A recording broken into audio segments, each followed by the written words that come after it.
పురాతన సంస్కృతి సాంప్రదాయాలను ప్రతిబింబించేలా సంక్రాంతి పండుగ కంటే ముందుగా సంక్రాంతిని తలపించేలా కోనసీమ జిల్లాలో క్రీడా పోటీలు నిర్వహించారు. కోనసీమ జిల్లా కొత్తపేట నియోజకవర్గం ఆత్రేయపురం మండలం బొబ్బర్లంక అమలాపురం ప్రధాన పంట కాలువల్లో ఏర్పాటు చేసిన sir Arthur cotton Godavari trophy ఈత పోటీలు అట్టహాసంగా ప్రారంభమయ్యాయి. శారీరక ఆరోగ్యం కుట్టిపడుతుంది. వీడికి క్రీడ చాలా చక్కటి ఆయుధం. అందుకే రాష్ట్ర ముఖ్యమంత్రి వర్యులు నారా చంద్రబాబు నాయుడు గారి యొక్క పిలుపు మేరకు కొత్తపేట శాసనసభ్యులు బండారు సత్యానందరావు గారి యొక్క పర్యవేక్షణలో జిల్లాని అభివృద్ధి వైపుకు తీసుకువెళ్తున్నటువంటి రావిరాల మహేష్ కుమార్ గారు ఈ పోటీలకు పర్యాటక శాఖ మంత్రి కందుల దుర్గేష్ ముఖ్య అతిథిగా పాల్గొన్నారు. స్థానిక ఎమ్మెల్యే బండారు సత్యానందరావు పూజా కార్యక్రమం నిర్వహించారు. అనంతరం జిల్లా కలెక్టర్ డాక్టర్ రావిరాల మహేష్ కుమార్ జ్యోతి ప్రజ్వలన చేయగా అమలాపురం పార్లమెంటు సభ్యులు గంటి హరీష్ మాథూర్ జెండా ఊపి ఈ పోటీలను ప్రారంభించారు.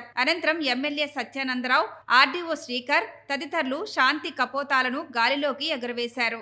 So I think coming 3 days లో it will be very colorful.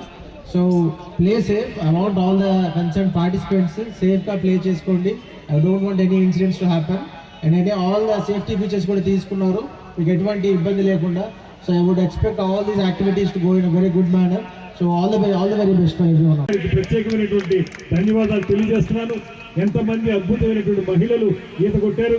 అదేవిధంగా పురుషులు, యువకులు అందరూ కూడా ఇందులో పాల్గొన్నారు. మేము జీవితంలో స్థిరపడిపోయాం, మాకు ఉద్యోగాలు ఉన్నాయి, ఇంకేం అక్కర్లేదు అనుకునే స్థితిలో కూడా ఓ సిఐ గారు వచ్చి ఈ ఈత పోటీల్లో పాల్గొనడం అంటే అది కూడా గొప్ప విషయం. ఇవన్నీ కలగలిపి చేసినందుకు మరొకమారు అభినందనలు తెలియజేస్తూ రాబోయే రోజుల్లో మళ్ళీ కోనసీమకు వచ్చి కోనసీమలో పర్యాటక ప్రాజెక్టుల్ని పట్టాలు ఎక్కించే వరకు మీ దగ్గరికి వస్తూనే ఉంటాననేటువంటి మాటని మరొకసారి తెలియజేసుకుంటూ నన్ను ఈ కార్యక్రమంలో భాగస్వామ్యం చేసినందుకు ధన్యవాదాలు తెలియజేస్తూ సెలవు తీసుకుంటున్నాను. నమస్కారం. మన ప్రాంతం కోనసీమ కేరళను తలదన్నే అందాలున్నాయి, కానీ పర్యాటకంగా అనుకున్నంతగా మనం ప్రగతి సాధించలేదు. అందుకే ఎన్డీఏ కూడా అధికారంలోకి వచ్చిన తర్వాత గౌరవ ముఖ్యమంత్రి నారా చంద్రబాబు నాయుడు గారు, ఉప ముఖ్యమంత్రి వర్యులు పవన్ కళ్యాణ్ గారు వీరంతా కూడా మన పర్యాటక శాఖ మంత్రిగా ఈ రాష్ట్రంలో పర్యాటకాన్ని ముందుకు తీసుకెళ్లాలి.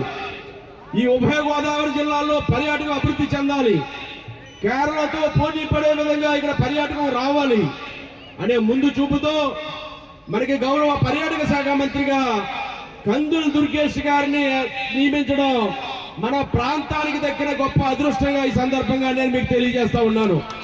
వారి యొక్క నాయకత్వంలో అనేక టూరిజం కార్యక్రమాలు ముందుకు తీసుకెళ్ళడం ఆలోచిస్తూ ఉన్నారు.